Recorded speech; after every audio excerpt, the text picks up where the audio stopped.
힘든 인생을 살아가는 모든 사람들에게 다 소원이 있게 마련입니다. 하나님께서 꼭 들어주시면 좋겠다 하는 소원들을 가지고 계십니까? 우리 모두는 하나님의 도우심이 필요한 사람들입니다. 우리들에게 우리 기도를 들어주시고 또 응답하시는 사랑의 하나님이 계시다는 것, 정말 큰 은총입니다. 성경을 보면 많은 문제들로 인해서 하나님께 소원을 두고 기도하는 사람들 참으로 많습니다. 몇 사람은 소개해 드리겠습니다. 역대상 4장에 보면 야베스란 사람의 기도가 나옵니다. 야베스 기도란 책도 출간됐습니다. 야베스는 태어날 때부터 참 어려움이 많았어요. 그 어머니가 그렇게 말합니다. 내가 이 애를 힘들여서 어렵게 낳았다 그렇게 했어요. 집안 형편도 어려웠습니다. 그래서 어머니는 이 애 이름을 야베스 이렇게 지어줬어요. 근데 그 이름이 좋은 이름이 아닙니다. 야베스란 뜻은 슬픔, 고통이란 뜻이에요. 왜 어머니가 아들 이름 이렇게 지었을까요? 어머니가 볼 때도 이 애가 우리 집에서 살아가기가 너무 막막하고 집안도 어렵기 때문에 그렇게 이름을 지은 것 같아요. 근데 이 애는 어머니하고 달랐어요. 야베스는 하나님이 어떤 분인지 알고 있었습니다. 그래서 자기가 처한 이런 상황에 낙심하지 않고 하나님께 소원을 가지고 부르짖었습니다. 역대상 4장 10절 딱 한 절인데 거기에 정말 아주 중요한 기도가 서너 가지 들어있어요. 야베스가 이스라엘 하나님께 아뢰어 가로되 원컨대 주께서 내게 복의 복을 더하사 나의 지경을 넓히시고 주의 손으로 나를 도우사 나로 환난을 벗어나 근심이 없게 하소서. 고통에서 벗어나는 길이 하나님께 있다는 걸 야베스는 알고 있었어요. 그래서 야베스는 자신의 환경을 원망하거나 주저하지 않고 하나님께 나갔던 거예요. 주님 바라건대 주께서 내게 복의 복을 더하사 나의 지경을 넓히시고 주의 손으로 나를 도우사 나로 환난을 벗어나 근심이 없게 하옵소서. 성도 여러분도 이런 기도 제목이 있으십니까? 하나님께 구하시기 바랍니다. 어머니는 환경 때문에 아들의 이름을 슬픔, 고통이라고 지어 주었습니다. 제가 설교 준비하면서 어머니가 정말 믿음의 사람이었다면 야베스라고 짓지 않고 뭐라고 지어야 되는가? 여호수아라고 지어줘야 되지 않았을까 하는 생각을 했어요. 여호수아 뜻이 뭡니까? 하나님은 나의 구원. 아들아, 너가 태어나는 환경은 어렵지만 하나님이 너의 구원이다. 근데 어머님이 믿음이 없는 거예요. 근데 아들이 오히려 믿음이 있어요. 여러분, 집안에도 부모님의 믿음이 부실하면 자식이라도 정말 좋은 믿음이 있어야 됩니다. 어머니는 환경을 쳐다보고 너는 고통이다, 슬픔이다 그러는데 아들은 환경을 뛰어넘는 믿음을 갖고 있습니다. 하나님, 내 집안이 어렵고 나는 땅도 가진 게 없지만 내 지경을 넓혀주세요. 주의 손이 나게 함께하여 주세요. 기도했던 거예요. 야베스가 하나님께 부르짖던 소원이 한 서너 가지 있습니다. 첫 번째, 야베스가 구한 자기의 소원은 하나님, 내 삶의 지경을 넓혀주세요. 이 기도를 들어보면 야베스는 아마 부모로부터 물려받은 땅도 없고 집안도 어려웠고 살기가 힘들었던 것 같아요. 그런데 체념하지 않았습니다. 부모의 탓, 환경의 탓으로 돌리지 않았어요. 성도 여러분, 믿음이 우리의 길을 풀리게 만드는 거고 믿음이 우리의 길을 열어주는 겁니다. 환경과 상황을 쳐다볼 필요는 없어요. 우리에게 이런 하나님이 계시다는 거 큰 은총이지 않습니까? 믿음이 자기 인생을 개척해 나가는 겁니다. 세상 사람들은 자기 머리나 생각이나 그런 것으로 자기 인생을 풀려고 생각하지만 여러분 뜻대로 인생 지금까지 다 계획대로 됐습니까? 별로 없을 거예요. 만복의 근원이신 하나님, 야베스는 하나님을 붙든 거예요. 시편 146편 보면 이런 말씀이 있습니다. 여호와 자기 하나님에게 그 소망을 두는 자는 복이 있도다. 아멘이에요. 성도들이 여러분의 믿음이 하나님의 은총을 여러분 삶에 끌어들이는 거예요. 첫 번째 야베스의 소원은 주여 내 삶의 지경을 넓혀주세요. 두 번째 소원이 뭐였는가? 주의 손으로 나를 도와주십시오. 인생의 승리가 어디 있습니까? 하나님의 손길이 함께한 데 있습니다. 야베스는 하나님의 손길의 능력을 알고 있었어요. 그래서 주여 주의 능력의 손길로 내 인생을 좀 붙들어 주세요. 내가 살기가 너무 어렵습니다. 부르짖는 거예요. 하나님께서 도와주는 인생, 복된 인생입니다. 세 번째 야베스 소원이 뭐였는가? 나의 환난을 벗어나 근심이 없게 하옵소서. 야베스 이름 자체가 근심 고통이었어요. 그런데 하나님, 우리 어머니는 나에게 이런 이름을 지어주는데 하나님께서 내 인생에 내 근심과 내 고통을 하나님께서 없게 만들어주세요. 하나님께 나간 거예요. 야베스는 아브라함이 알고 있던 하나님 믿은 거예요. 하나님께서 아브라함에게 자신을 계시했잖아요. 나는 너의 방패요 너의 상급이니라. 야곱의 하나님을 붙드는 자, 또 아브라함에게 계시한 그 하나님, 야베스는 알고 있었던 것 같아요. 이렇게 야베스가 자기 이름과 같이 고통과 근심이 했는데 하나님께 이런 간절한 기도를 드렸는데 하나님이 어떻게 하시는가? 성경은 이렇게 기도합니다. 짤막하게 하나님이 그 구하는 것을 허락하셨더라. 할렐루야. 얼마나 놀랐습니까? 하나님이 그 구하는 것을 허락하셨더라. 야베스는 믿음으로 그 소원을 하나님 안에서 응답받은 겁니다.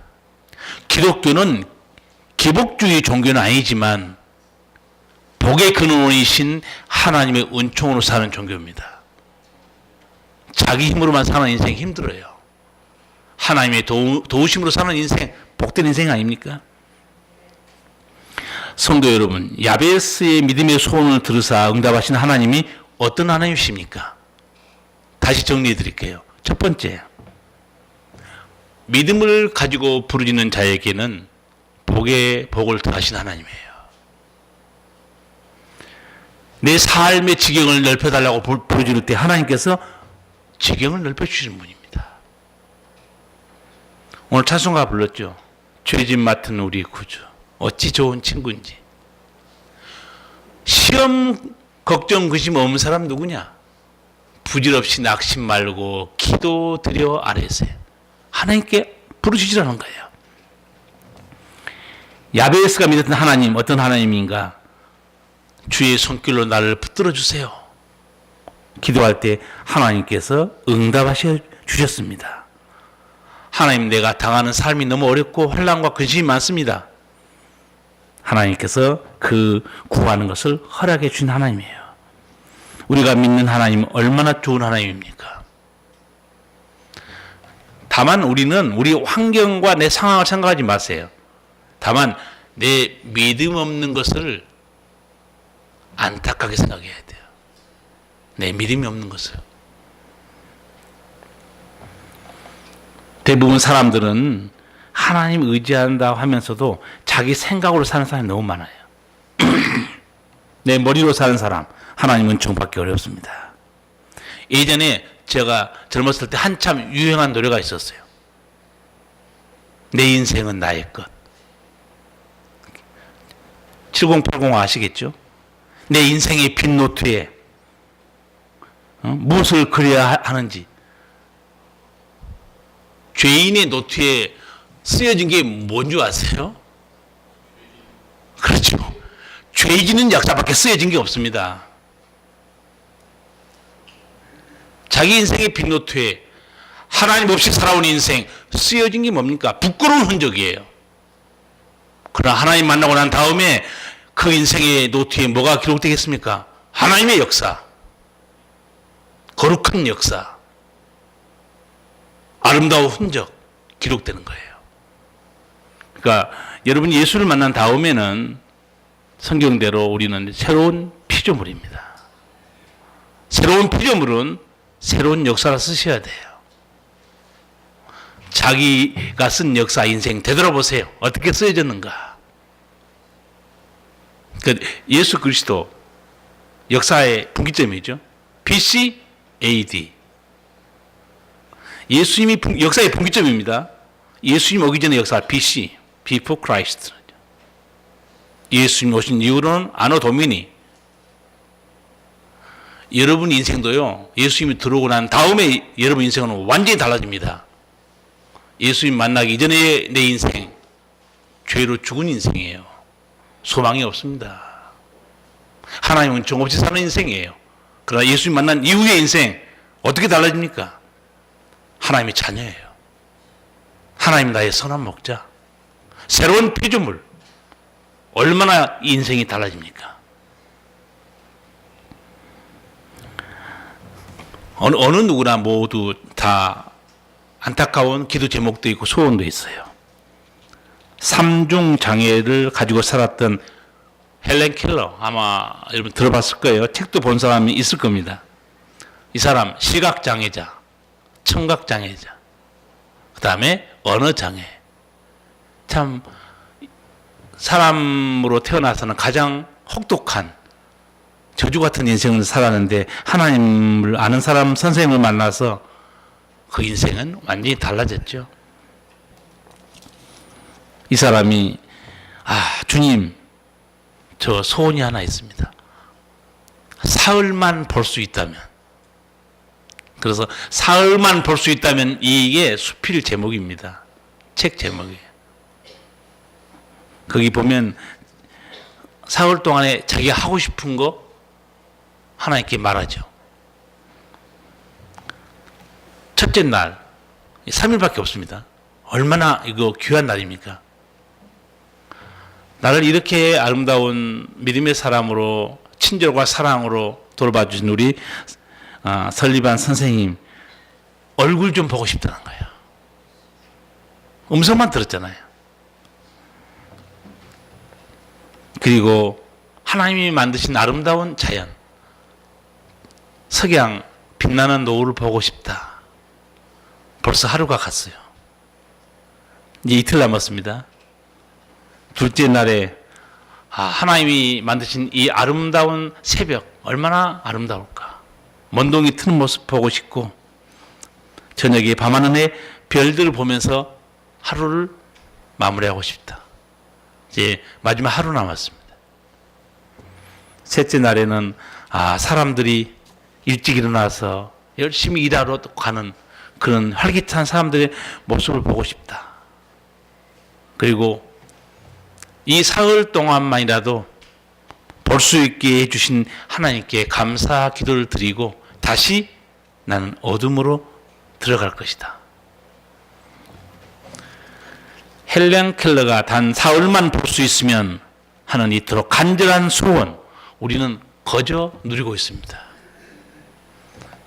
이 자리에 앉아 계신 여러분, 제가 보니까 장애자 거의 없는 것 같아요. 시각 장애자도 없고 언어 장애도 없고 청각 장애도 없습니다. 헬렌 켈러는 지금 내게 허락하신 은총들에 대해서 감사해라 그러면서 몇 가지 얘기를 해요. 첫 번째, 내일이면 귀가 안 들릴 사람처럼 새들의 소리를 잘 듣고 누려라. 그렇죠. 귀가 어두워지면 아름다운 새소리 못 듣는다는 거예요. 내일이면 냄새를 맡을 수 없는 사람처럼 꽃 향기를 맡아보라. 꽃을 여러분 좋아하십니까? 꽃을 싫어하는 사람도 있더라고요. 나 참 이해가 안 된 사람이에요. 꽃 향기 얼마나 좋습니까? 내일이면 못 맡을 수 있다는 거예요. 어떤 권사님을 만났는데 나이가 들면서 무슨 하여튼 뭐 잘못돼가지고 냄새를 못 맡겠다는 거예요. 냄새를 못 맡는 거하고도 음식 만드는 거하고 이게 연관이 있나 봐요. 음식이 맛을 못 내겠다는 거예요. 자기 냄새를 못 맡으니까.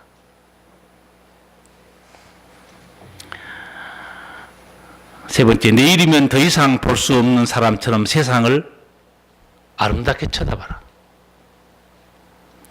그리고 마지막으로 내일이면 더 이상 할 수 없는 일임을 알게 되면 오늘 내가 할 수 있는 일들이 얼마나 소중하고 기적 같은 일인지 나중에 알게 될 것이다. 참 사람마다 소원이 너무 다르죠. 안타깝고. 이 소원을 우리는 일상의 삶에서 엄청난 걸 누리고 있습니다. 은혜 아니겠습니까? 이 사람은 이 소원, 저 사람은 저 소원. 인생 자체가 근심과 걱정이에요. 아까 우리가 부른 찬송처럼 시험 걱정 모든 괴로움 없는 사람 누군가 부질없이 낙심 말고 기도드려 아뢰세. 오늘 읽은 말씀에도 한 어머니에게 절박한 소원이 있습니다. 딸이 흉악한 귀신이 들린 거예요. 이 흉악한 귀신이라는 게 단순히 사람을 미치게 하는 거고요. 그게 정도가 아니고 도덕적으로 타락하게 만들어버린 겁니다. 여러분 대충 감을 잡을 거예요. 귀신들에 미친 것 말고도 도덕적으로 타락하고 더럽게 만들었습니다. 그러니 어머니가 얼마나 큰 고통을 당했겠어요. 딸만 나오면 소원이 없었을 거예요. 여러분, 딸이 귀신 들은 고사하고 딸이 시집만 조금 늦게 가도 아부성이에요. 걱정이에요. 왜 안 가니? 제발 좀 가라. 막 밀어내잖아요. 밀어내. 근데 이거는 딸이 시집을 늦게 간 정도가 아니고 흉악한 귀신 들려서 도덕적으로 인격적으로 완전히 망가진 생을 살고 있었으니까. 그런데 이 수르보네게 한 여자 이분이 예수님의 소식을 듣습니다. 자기에게는 이런 기회는 다시 없다. 예수님께 소리질러요. 21절에서 22절 같이 읽겠습니다. 예수께서 거기서 나가사 두로와 시돈 지방으로 들어가시니 가나안 여자 하나가 그 지경에서 나와서 소리질러 가로되 주 다윗의 자손이여 나를 불쌍히 여기소서 내 딸이 흉악히 귀신 들렸나이다 하되. 딸이 귀신 들려 미쳐 있습니다. 어머님 심정이 어떠하겠어요? 그래서 이 어머니가 자기 딸을 고치려고 예수님께 와서 간청한 거예요. 예수님이 원래 이스라엘 밖으로 잘 안 나가시거든요. 보통 예수님이 사역을 해도 이스라엘 그 안에서 돌아다니시는데 이번에는 두로와 시돈, 이게 이스라엘 지금 바뀝니다. 이방 땅이에요. 거기까지 가시는데 이 수르보니게 여자가 어떻게 예수님에 대해서 알았는지 그것도 좀 신비한 일이에요. 그래서 예수님을 어떻게 부르는가? 예수님이 부르는 거 이 명칭 때문에 예수님이 깜짝 놀라는 거예요. 그냥 누구에게 이 얘기를 듣고 예수 선생이요. 보통 그렇게 말하거든요. 근데 이 어머니는 어떻게 부릅니까? 예수님을 주 다윗의 자손이요. 이 명칭은요, 유대 종교 지도자들도 되게 꺼려하고 쓰기 싫어하는 명칭입니다. 주 다윗의 자손 어떤 명칭인가? 하나님이 약속한 메시아를 말합니다. 하나님이 다윗에게 메시아를 약속했거든요. 내 자손에서 영원한 왕이 올 것이다. 그 메시아가 오면 죄와 사망에서 너희를 구원해 줄 것이고, 질병에서 건져 줄 것이고, 마귀와 귀신에 눌린 자를 자유케 해줄 것이고, 영원한 생명을 줄 것이다. 구약 성경에 다 예언되어 있잖아요. 그래서 이 주 다윗의 자손 대단히 중요한 명칭인데, 이 여자가 이걸 알고 있었던 거예요. 이 명칭을 또 성경에 쓴 사람도 있습니다. 여러분, 마태라는 사람 아시죠? 마태가 세무서에서 동족의 등을 쳐먹고 사는 매국노와 같았잖아요. 세금 포탈하고. 그런데 예수님 만나요. 예수님 누군가 확실히 깨닫습니다. 그리고 마태복음 1장 1절에서 이렇게 씁니다. 다 기억하시죠? 마태복음 1장 1절을 기억 못한다. 그건 의심스러운 성도예요. 아브라함과 다윗의 자손, 예수 그리스도의 세계. 세계란 말은 족보란 뜻입니다. 예수님을 누구라고 기록하는가? 아브라함과 다윗의 자손. 왜 다윗의 자손을 쓴 줄 아세요? 마태가 하나님이 다윗에게 약속했어요. 메시아를. 그 메시아가 온 거예요. 그러니까 이스라엘 백성은 오매불망 이 메시아를 기다린 겁니다. 그분만 오시면 우리는 어떤 형편에 처해 있든지 구원받을 수 있다. 정말 기다리는 예수님 하나님이 보내셔서 이 땅에 찾아왔어요. 근데 예수님이 하실 일이 뭡니까? 예수님 스스로 이렇게 말했죠. 인자가 온 곳은 잃어버린 자를 찾아 구원하러 왔다. 이렇게 말씀하고, 혹은 어떨 때는 건강한 사람에게는 의사가 필요 없지만 병든 자에게는 의사가 필요하다. 예수님이 직접 말씀해 놓고 오늘 그 여자가 소리치고 부르짖으니까 예수님답지 않게 고통을 외면하는 것처럼 보이는 이상하게 말씀해 버립니다. 그게 24절이에요. 같이 읽겠습니다. 예수께서 대답하여 가라사대 나는 이스라엘 집에 잃어버린 양 외에는 다른 데로 보내심을 받지 아니하였노라 하신대. 얼마나 매정한 말씀입니까? 자기 딸 좀 고쳐달라고 하는데 예수님이 나는 이스라엘 집을 구원하러 왔지 너희가 아니다 이런 식으로 말해버립니다. 그러면 이방인은 구원의 대상이 아니라는 말입니까? 또 26절을 보면 더 매정한 얘기를 해요. 자녀의 떡을 취하여 개에게 던짐이 마땅치 아니하니라. 더 이해가 안 되죠. 어떻게 예수님이 이렇게 매정하고 몰인정할 수 있는가? 자녀의 떡을 개에게 던질 수 있느냐? 그렇게 말해요. 나는 이스라엘 백성을 구원하러 온 거지 너희를 구원하러 온 게 아니다. 그렇게 해요. 그런데 여러분 출애굽기 19장을 보시면 예수님이 왜 이렇게 말했는가? 그 의문이 궁금증이 다 풀립니다. 출애굽기 19장에서 하나님이 어떤 구원의 계획을 세우셨냐? 먼저 이스라엘 백성을 구원하고 그리고 이스라엘 백성을 통해서 온 이방인을 구원하려는 계획을 하나님이 세우셨어요. 출애굽기 19장 보면 나와 있습니다. 예수님은 그 하나님의 뜻에 따라서 지금 말씀하신 거예요. 이방인 너희를 구원 안 하는 게 아니고 먼저 누구예요? 먼저는 이스라엘 백성들. 그리고 그들을 통해서 구원이 온 세상에 나가도록 그렇게 하나님이 세우신 계획이 있었어요. 그래서 예수님이 하신 말씀이 매정하게 보일 수 있지만 26절 말씀 이해할 수 있습니다. 자녀의 떡을 취하여 개들에게 던짐이 마땅치 아니하니라. 그런데도 이 어머니는 딸을 고치고 싶어가지고 뭐라고 말합니까? 27절에 여자가 이르되 주여 옳소이다마는 개들도 제 주인의 상에서 떨어지는 부스러기를 먹나이다. 여기 대단히 오해할 수 있고 잘못하면 목사가 이상하게 설교합니다. 저도 그 이상한 설교를 많이 들었는데 예수님이 게라오 여자를 표현한 자체가 예수님이 이 여자의 믿음을 시험해보고 모멸감을 줬다. 모욕을 주었는데도 믿는가 보자. 그렇게 설명한 목사도 있지만 이 계란 단어를 보면 쉽게 이해가 됩니다.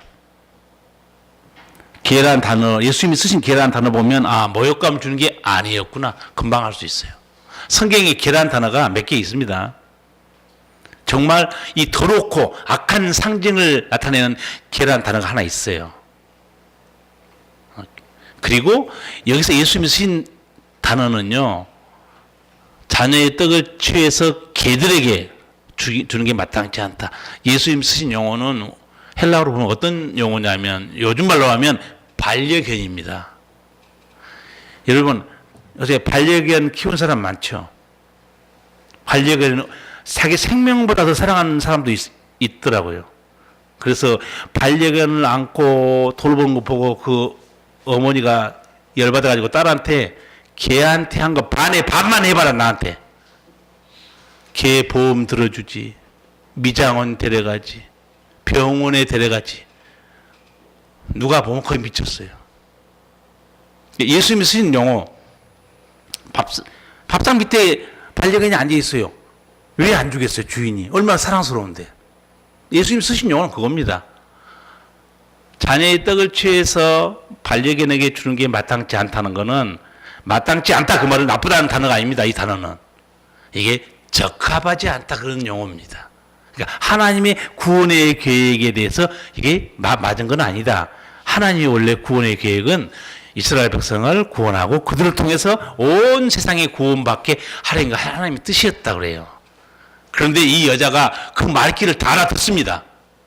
알아듣고 뭐라고 계속 들이대냐면 27절 같이 읽겠습니다. 여자가 가로되 주여 올소이다마는 개들도 제 주인의 상에서 떨어지는 부스러기를 먹나이다. 대단한 이 어머니예요. 딸을 고치고 싶어서. 알고 있습니다. 그런데 지금 때는 아니지만 지금 조금 은좀 베풀어주면 안 될까요? 그 얘기예요. 예수님이 그 어머니의 믿음을 보고 어마어마하게 칭찬해 줍니다. 28절 같이 읽겠습니다. 예수께서 대답하여 가라사대 여자야 내 믿음이 크도다. 내 소원 되리라 하시니 그 시로부터 그 딸이 나으니라. 아멘. 자, 이 어머니의 소원이 어떻게 이루어졌습니까? 믿음 때문입니다. 이 순서를 잘 봐야 됩니다. 믿음의 역사가 일어난 것은 소원 때문이 아니었고 그 소원이 이루어진 것은 이 어머니 믿음 때문이었어요. 내 믿음이 크다. 성도 여러분, 믿음 없는 소원 그거 아무것도 아니에요. 여러분 많이 기도하시죠? 주님, 나는 이런 소원이 있습니다. 믿음 없는 기도 허공치는 걸 알아야 됩니다. 예수님이 이 여자에게 한 단어를 잘 봐야 됩니다. 내 소원이 이루어진다는 말 하기 전에 뭐라고 칭찬해줘요? 여자야, 내 믿음이 크도다. 믿음이 없이는 아무것도 안 돼요. 하나님의 은총은 하나님이 믿음에 걸어놨어요. 예수님이 병 고칠 때 한 말씀만 들어보세요. 내 믿음대로 될지어다 그렇게 말해요. 소원이 이루어지기를 바라고 있습니까? 간절한 기도 제목이 있습니까?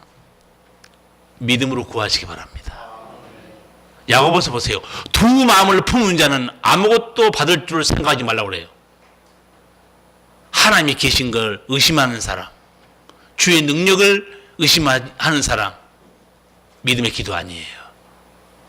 여러분 무슨 문제인지 놓고 기도를 다 하고 계신 줄 알기 때문에 한 가지 제가 더 덧붙여 말씀드린다면, 하나님에 대한 믿음 없이 신세 타령하는 거 기도 아닙니다. 하나님 앞에서 내 신세 타령이나 팔자 타령하고 있는 거, 한타령 앉아 있는 거, 기도의 능력 없습니다. 분명히 성경은 보여줘요. 여자야 내 믿음이 크도다. 내 믿음이 너 딸을 낳게 해줬다는 거예요. 사람들이 다 안타까운 자기 소원이 있어요. 진짜 하나님 아니면 할 수 없는 소원들 너무 많아요. 요즘 블랙리스트 문제로 감옥에 간 한 전직 장관 방송 제가 들으면서 참 속으로 안타깝다. 자기 소원을 이렇게 말하더라고요.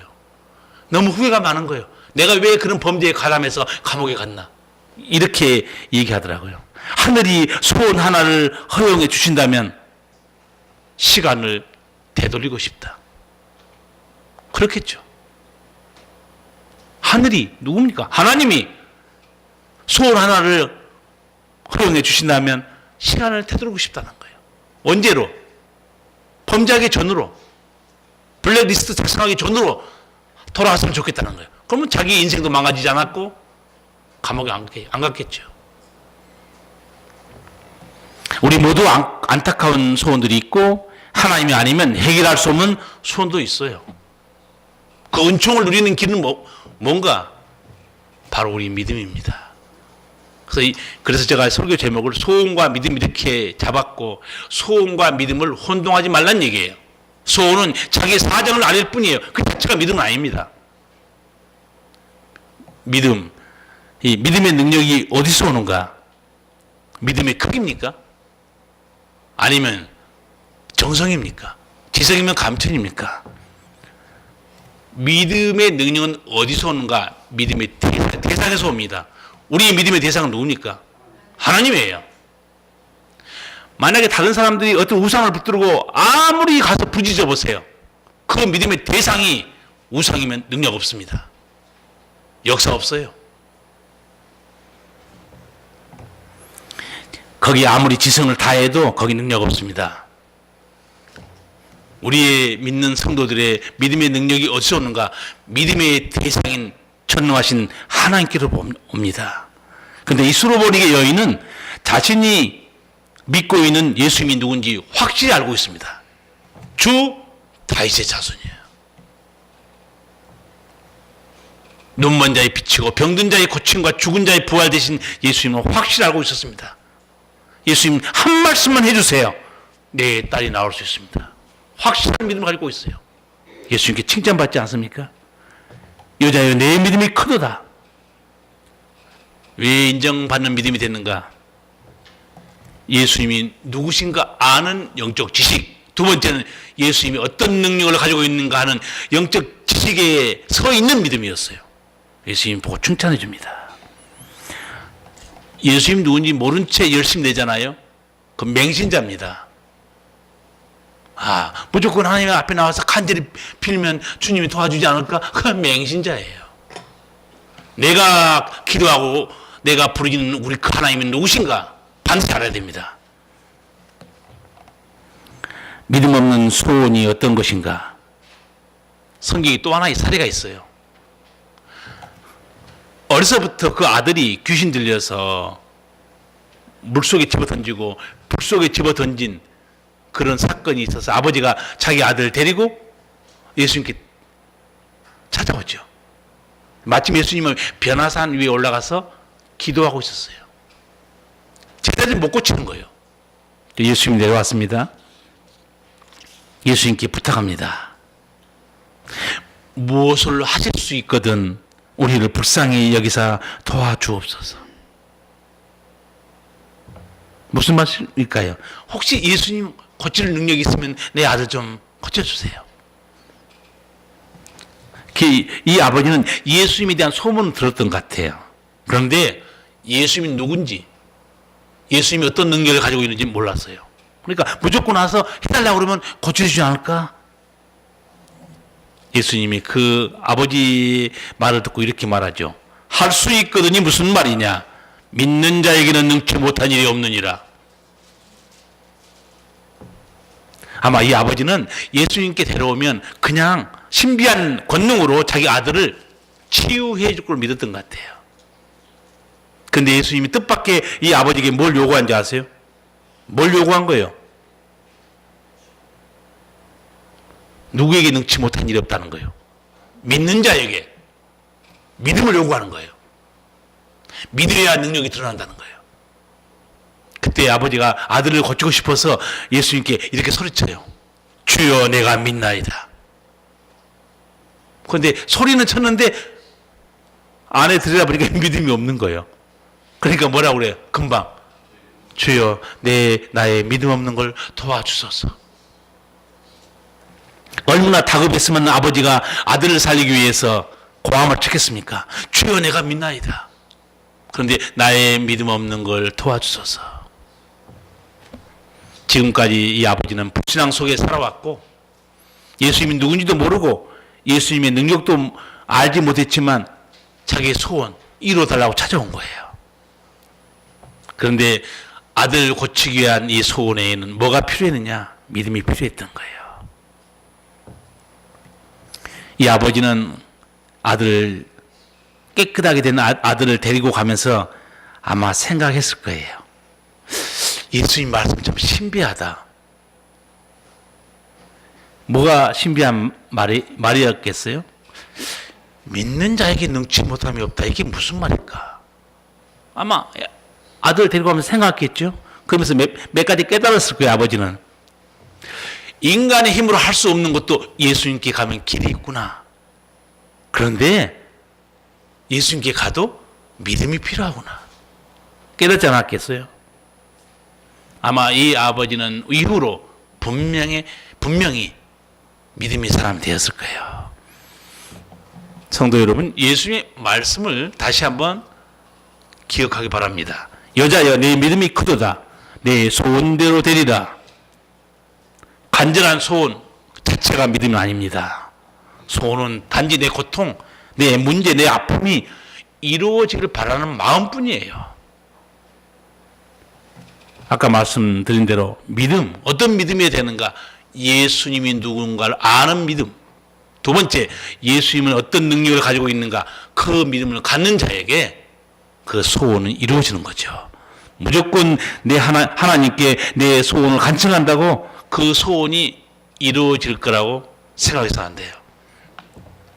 저도 제가 내 소원을 하나 가지고 아뢰었던 거 여러분에게 간증한 적이 있어요. 저도 그 목사님께서 체라 부흥회 하면서 제가 어렸을 때 그날따라 그 목사님은 한 가지씩 소원을 두고 기도하라는 거예요.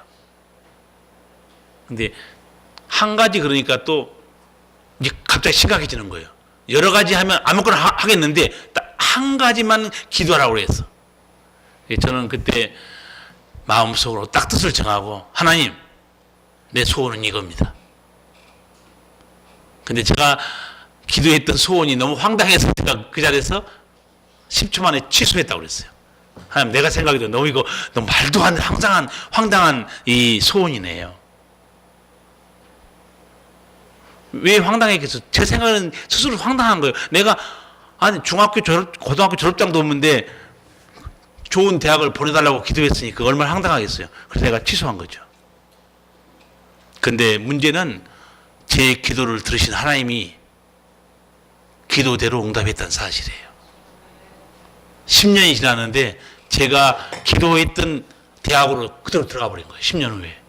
그래서 제가 놀란 거예요. 내가 기도를 포기해도 하나님이 듣고 응답하시면 이루어집니다. 낙심할 필요 없어요. 우리는 아까 그 야베스 어머니가 뭘 쳐다본 거예요? 야베스는 어머니는 아들 이름을 좋게 지어줘야 되는데 내 가정이 어렵고 너무 힘드니까 아들 이름을 슬픔, 고통으로 지어줬잖아요. 우리는 저도 그랬지만 내 환경, 내 상황을 먼저 쳐다봅니다. 그럴 필요 없어요. 우리에게는 전능하신 하나님 계십니다. 그러나 하나님께서 우리에게 요구하시는 게 한 가지 있어요. 정말 내가 믿느냐? 예수님이 가끔 거의 성경에는 한 번 정도 믿음을 확인 작업한 게 있어요. 그게 소경의 눈을 뜨는 사건이었는데 주여 내 눈 좀 뜨게 해주세요. 소리치고 찾아보니까 예수님이 그때는 확인 들어갑니다. 내가 정말로 내 눈을 뜨게 할 줄을 믿느냐 물어봐요. 믿습니다. 그래요. 예수님이 눈을 떠라 그렇게 말하지 않고 내 믿음대로 될지다 그랬어요. 진짜 자기 믿고 있었기 때문에 눈이 떠져 버립니다. 우리가 하나님을 믿으면서 하나님이 약속하는 은총이 너무 많잖아요. 그 은총을 누리는 길이 통로가 뭐냐면 믿음인데 히브리서 11장 6절을 잘 기억하기 바랍니다. 뭐라고 기록되어 있는가? 믿음이 없이는 기쁘시게 못하나니 하나님께 나가는 자는 반드시 그가 계신 것과 또한 그가 자기를 찾는 자들에게 상 주시는 이심을 믿어야 할지니라. 얼마나 귀한 말씀입니까? 그러니까 여러분이 적어도 하나님의 은총을 잊고 싶으면 두 가지는 의심하지 않아야 된다는 거예요. 하나는 하나님이 계신 것. 두 번째는 자기를 찾는 자들에게 응답하시고 상을 주신 하나님. 여러분이 이 믿음으로 승리하셔서 성경에 우리 아버지가 약속한 모든 은총들 믿음으로 풍성히 다 누리시기 바랍니다. 기도하시겠습니다. 살아계신 우리 아버지 은혜를 감사합니다. 오늘 또 아버지께서 우리를 사랑하사 아버지가 예비하시는 그 놀라운 은총과 사랑들을 믿음을 통해서 누리라고 우리에게 말씀하여 주신 것 참으로 감사합니다. 야베스도 슬픔, 고통의 인생이었으나 우리 하나님께 믿음을 가지고 나가면서 주여 내 지경을 넓혀주세요. 주의 손으로 내 인생을 붙들어 주세요. 내 환난을 내가 환난에서 벗어나 근심이 없게 하시고 복의 복을 더하소서. 하나님이 구하는 것을 허락하셨더라. 우리 사랑하는 성도들이 소원만 가지고 있는 자들이 아니요 예수님이 누군가 아는 믿음, 예수님의 능력을 알고 온전히 신뢰함으로 이 힘들고 어려운 세상 속에서 하나님의 은혜로 주께서 주신 도움의 손길로 사는 복된 삶이 되게 하여 주시옵소서. 예수님 이름으로 기도하옵나이다. 아멘. 찬송